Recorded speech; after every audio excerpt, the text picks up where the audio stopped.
Bonsoir à tous et merci de suivre les 20h de la télévision du Burkina. Voici les titres. Main dans la main, la Côte d'Ivoire et le Burkina Faso s'engagent sur la voie de la réconciliation et de la consolidation de la coopération bilatérale. Les présidents ivoiriens et burkinabés ont co-présidé aujourd'hui à Yamoussoukro la 5e conférence au sommet du traité d'amitié et de coopération.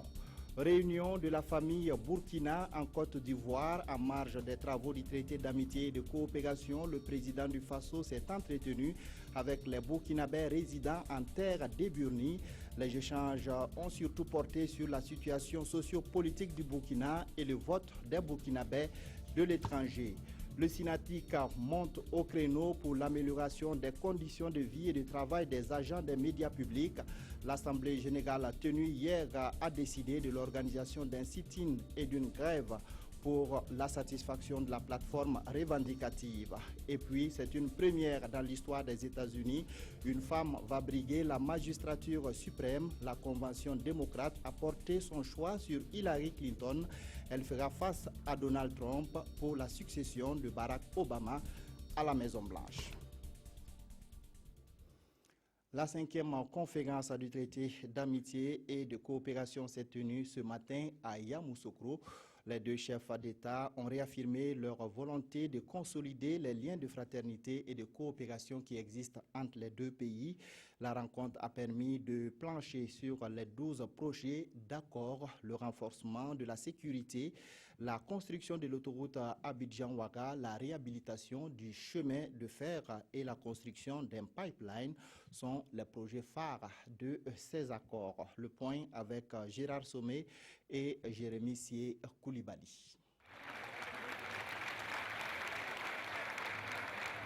L'ombre des attentats de Bassam et du Cappuccino a plané sur l'ouverture de cette 5e conférence au sommet du traité d'amitié et de coopération ivoiro-burkinabé, avec une prise de conscience claire des enjeux et défis liés à la lutte contre le terrorisme.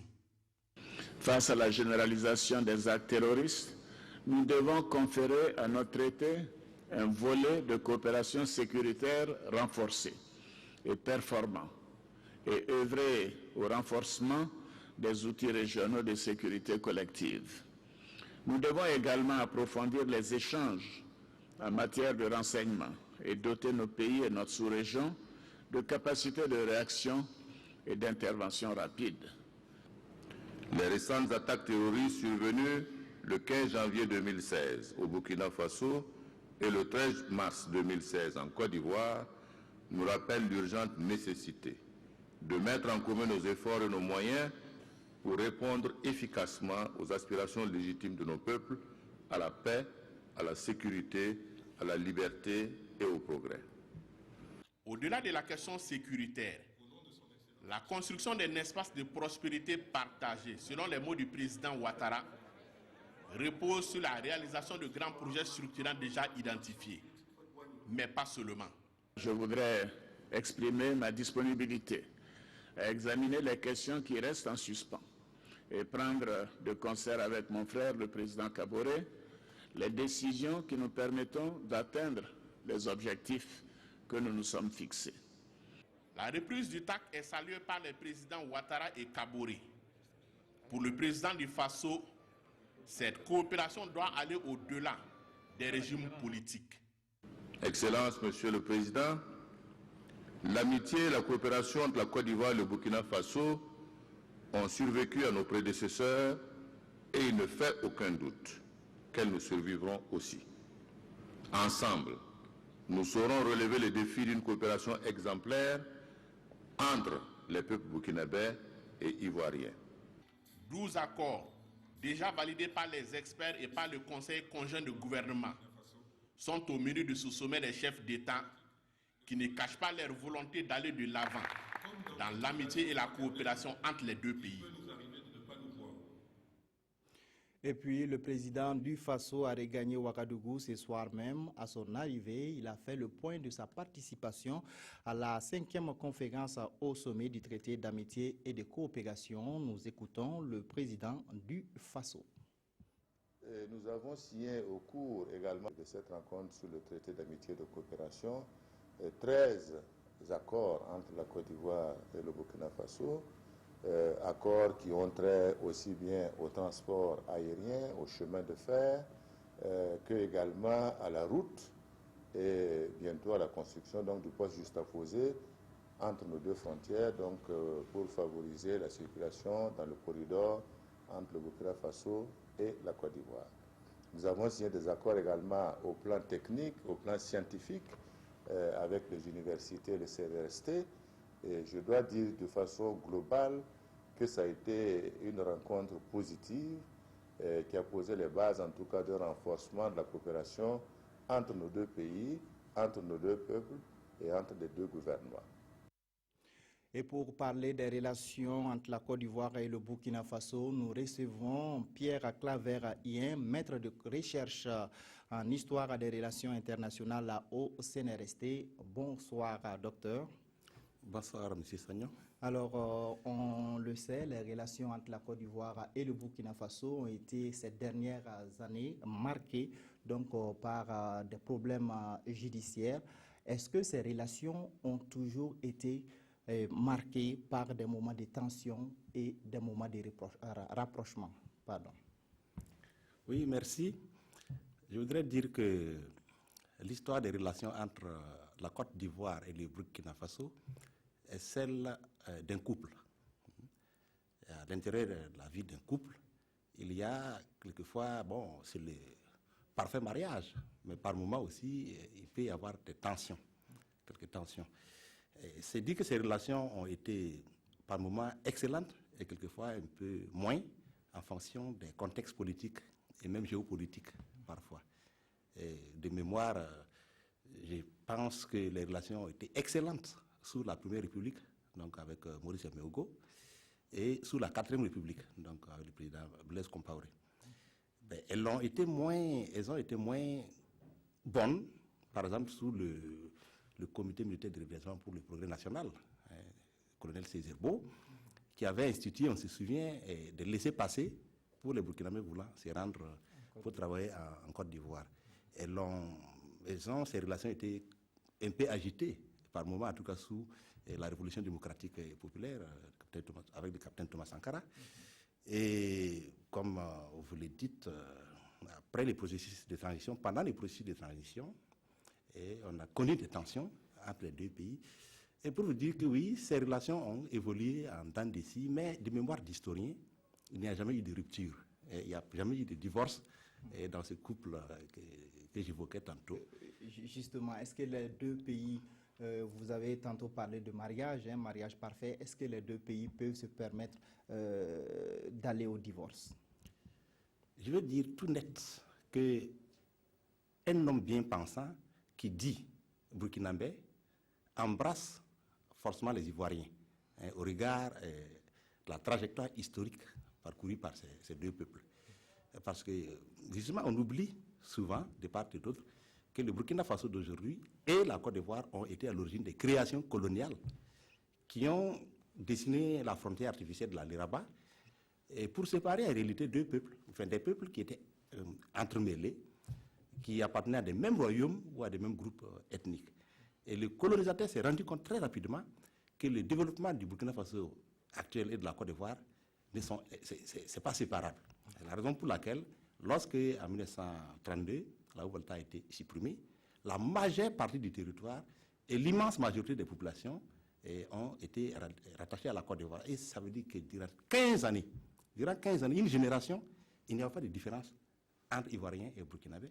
Il y avait des Ivoiriens habitant la basse Côte d'Ivoire ou la Côte d'Ivoire, donc la partie voltaïque.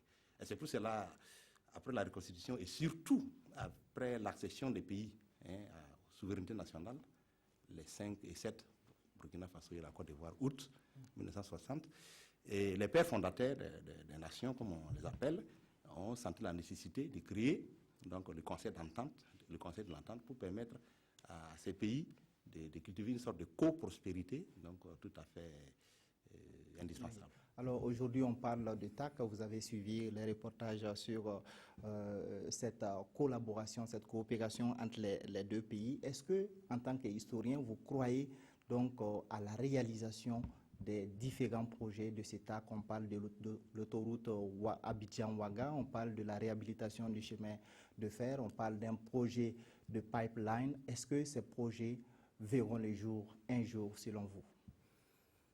Bon, on a parlé aussi de la signature de conventions entre les universités et les centres de recherche. Il ne faut pas l'oublier. Ça fait partie, oui.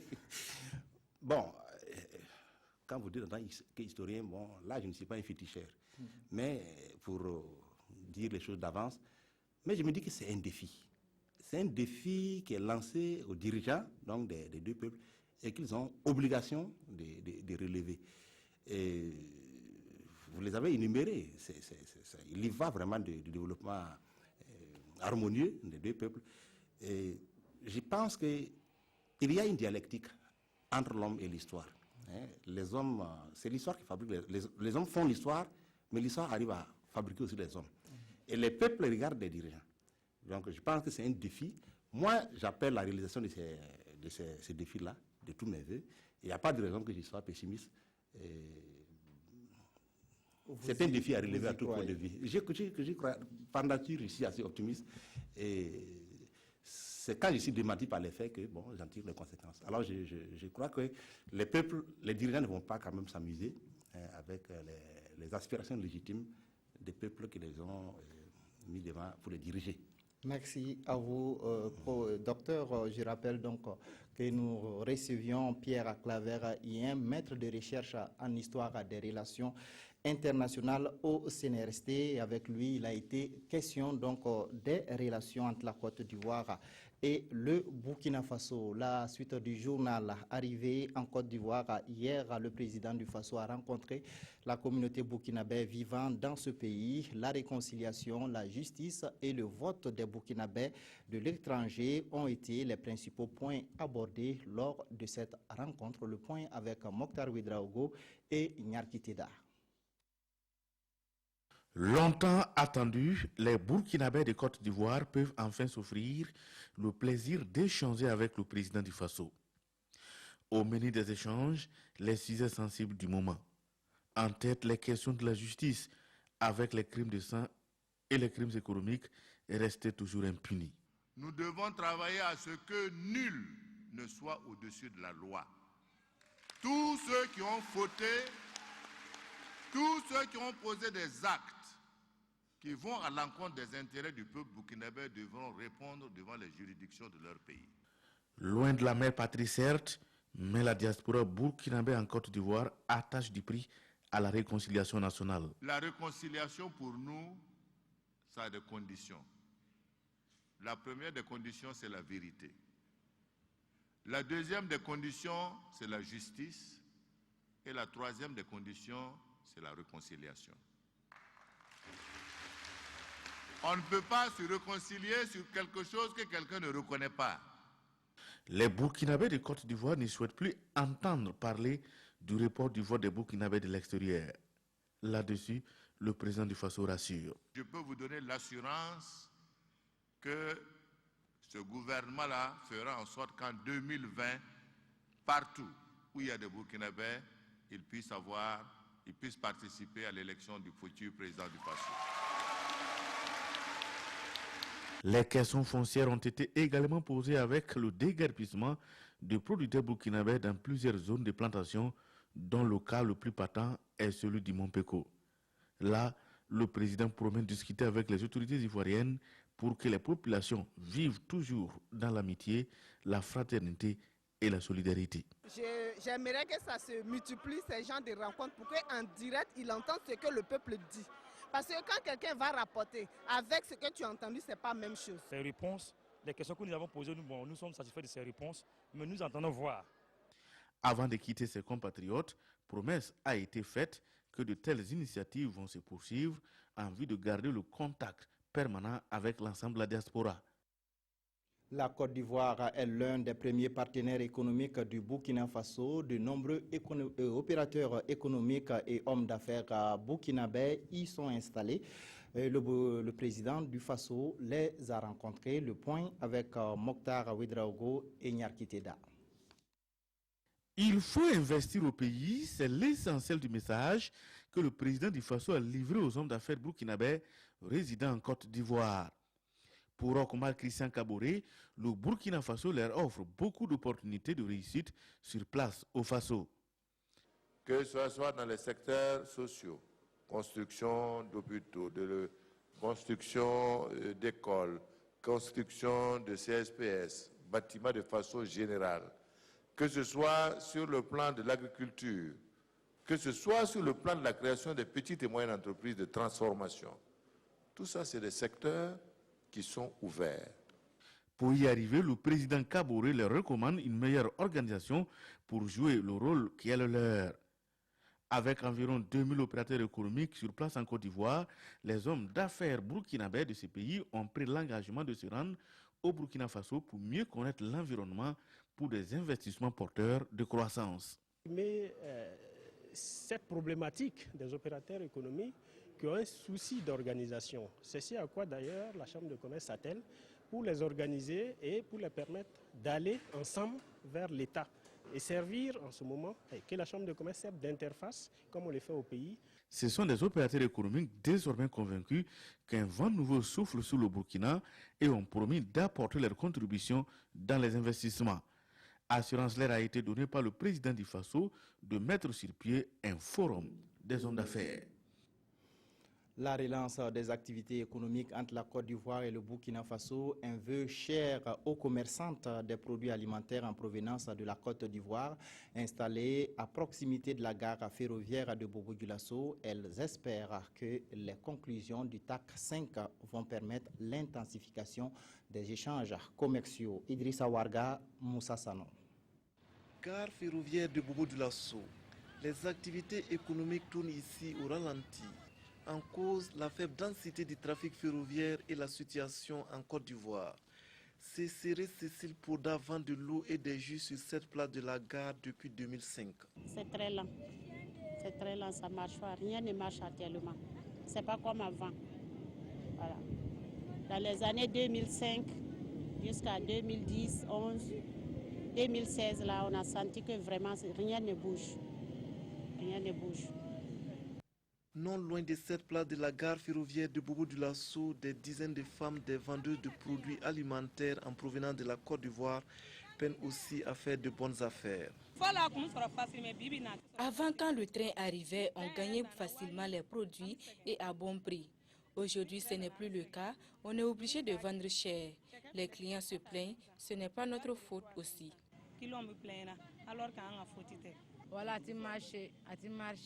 Notre commerce ne marche pas.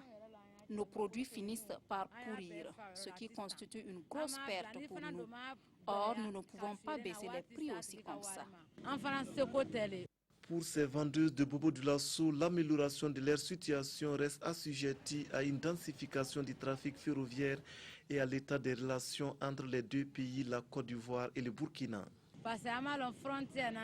Moi, je pense qu'il faut baisser les taxes douanières au niveau de la Côte d'Ivoire et du Burkina.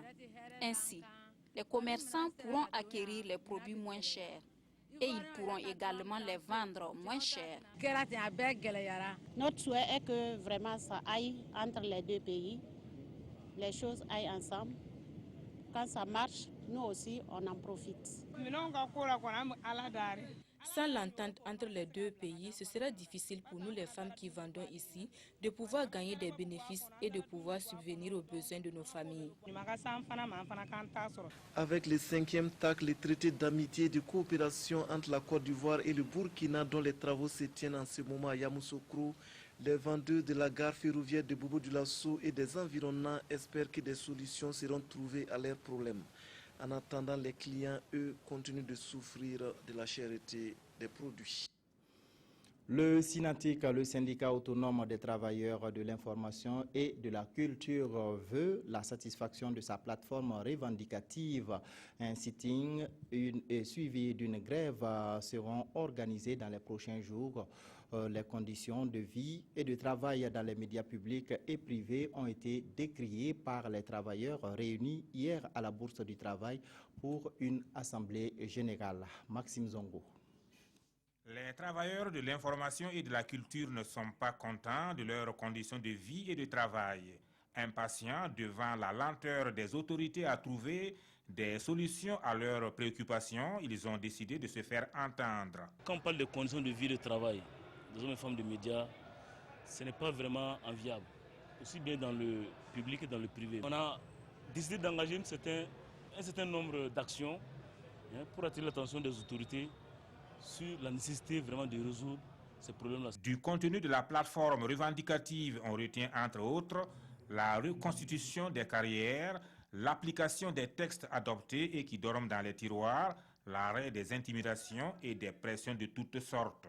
À partir du 30 juillet, la machine pour la satisfaction de nos revendications est lancée.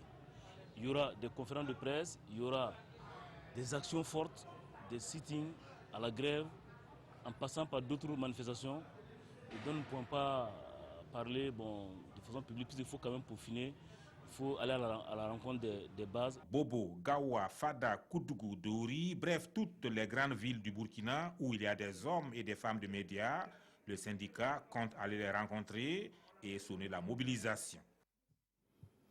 La commission de l'UEMOA a lancé hier à Dakar la deuxième phase d'un projet de réalisation de points d'eau au bénéfice des populations. Cette deuxième phase prévoit la réalisation de 1600 forages. Le coût global du programme est estimé à environ 69 milliards de francs CFA. Le point avec Jean-Hugues Bayala et Monkoun Dabiré. L'accès à l'eau en milieu rural au cœur de la vision globale de l'Union économique et monétaire ouest-africaine.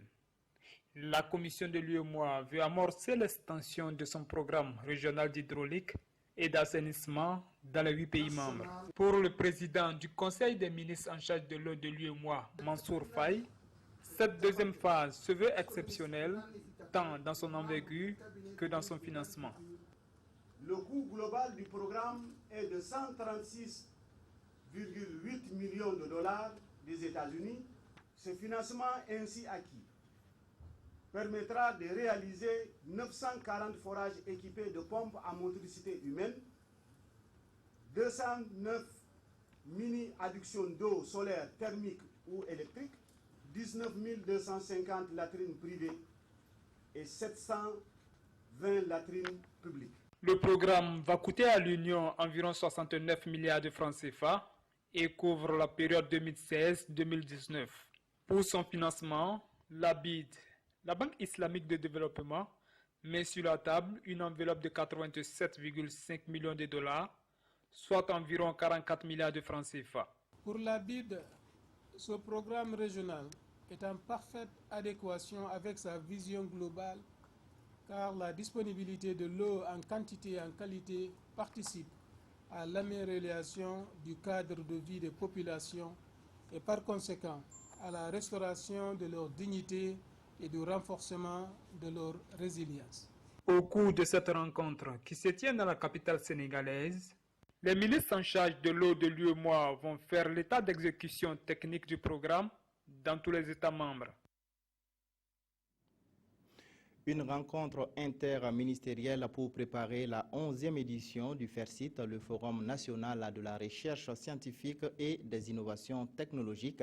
L'objectif de la rencontre, mettre les représentants des 3 départements ministériels au même niveau d'information et discuter des aspects organisationnels. Moussa Ouedraogo, Yolande Lompo. Le Forum national de la recherche scientifique et des innovations technologiques reprend du service après le rendez-vous manqué de 2014. Il se tiendra du 19 au 26 novembre 2016 au siège du FESFACO. La présente rencontre vise donc à recueillir les propositions des participants pour redynamiser le FERCIT et susciter l'adhésion des populations et des partenaires techniques. Les innovations seront retenues sur une base compétitive désormais. Il y a aussi comme innovation apportée par le FERCIT, c'est de répertorier toutes les œuvres primées depuis les 10 ans et les retenir à travers une vitrine. Il y aura en tout cas une mesure d'accompagnement de ces œuvres primées, à savoir que le FERCIT va acheter tous ces prototypes-là. La 11e édition de cette manifestation scientifique et technologique biennale va s'intéresser au changement climatique qui sont une préoccupation au plan mondial. Le choix de ce thème-là va permettre aux chercheurs de définir le rôle et la place, effectivement, de la recherche scientifique et de l'innovation dans le processus de développement de nos pays qui sont confrontés à ces fléaux-là. Dans les années à venir, le FERCIT entend collaborer avec le CIAO, le FESPACO et la Journée nationale du paysan dans le but de contribuer au développement de la culture scientifique. Hillary Clinton, l'ancienne première dame et secrétaire d'État américain, sera la candidate des démocrates à la Maison-Blanche. Elle a été investie lors de la convention démocrate.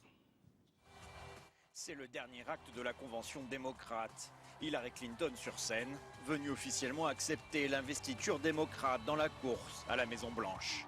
Un discours traditionnellement très attendu, un marqueur de l'orientation de la campagne à venir. Celui d'Hillary Clinton est axé sur l'économie, les réformes sociales, mais aussi sur Donald Trump, des pas en danger pour le modèle américain. Nous ne construirons pas un mur. À la place, nous construirons une économie où tous ceux qui veulent un bon emploi peuvent l'obtenir.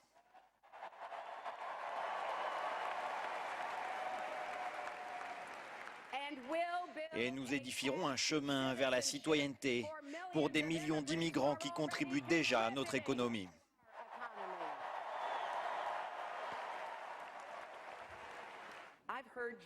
Je vous ai entendu. Votre cause est devenue la nôtre.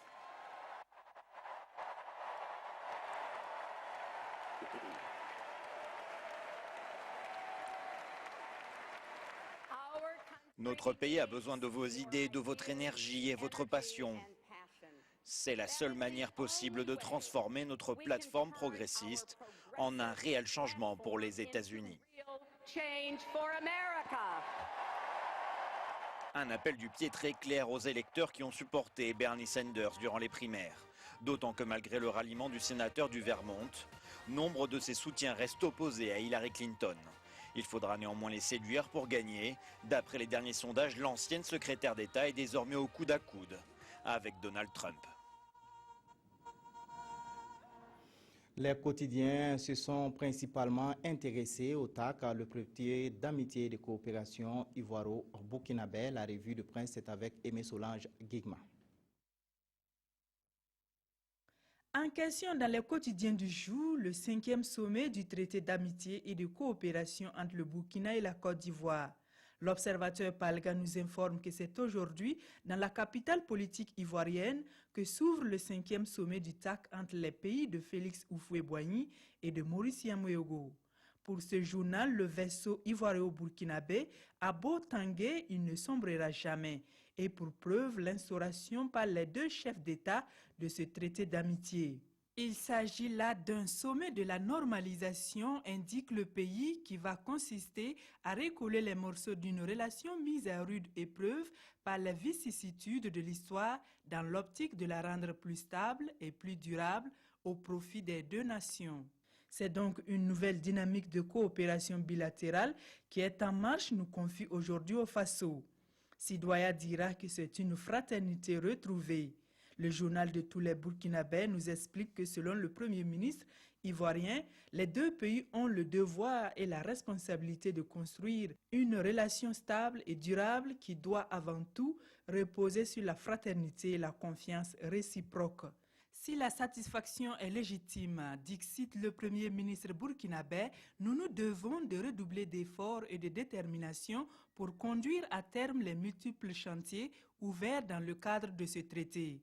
Il faut donc passer à la vitesse supérieure, suggère le quotidien. Tout échec est interdit, insiste ce journal.